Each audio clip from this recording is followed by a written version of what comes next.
But the only logical explanation would be that Mark Saylor never put his foot on the brake.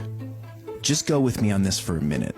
When you drive your personal car, you become used to the pedals in that specific car. Some call this muscle memory. Your mind sort of goes into autopilot. Well, the vast majority of these mysterious acceleration cases happened when a driver was put in an unfamiliar vehicle like Mark Saylor driving a loaner. People get into an unfamiliar vehicle without adjusting properly, and when they put their foot down to press the brake, they sometimes unintentionally press the gas pedal instead. And there is research to back this up. In 2011, the NHTSA, along with NASA, released a report on all of these mysterious acceleration cases. They analyzed the black boxes in these cars, a device that stores information before, during, and after an accident.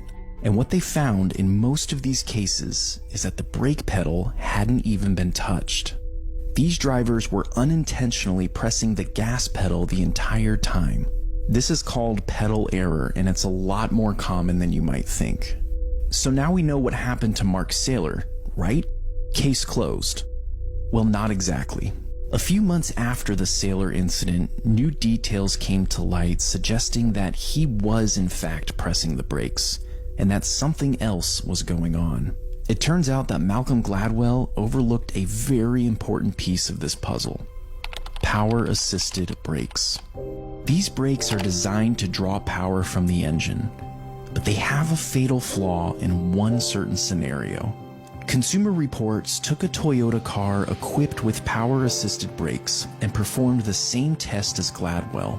They kept the car floored, pressed the brakes, and the car eventually slowed down. But they didn't stop there. They did the same test again and changed one thing. Let's see what happens if you lift your foot off the brake in this situation. Again, wide open throttle, 60 miles per hour, hitting the brakes, car's slowing down. I'm going to lift off my brakes just once and then back down. I've lost power assist. I cannot slow this vehicle down. I'm pushing all my might. I'm going 40. Say I lift off my brake again and pump them. Now I'm going 60. Cannot slow down the vehicle. Lift off again. 80 miles an hour. I'm powerless to slow this vehicle down. Mark Saylor wasn't the victim of pedal error.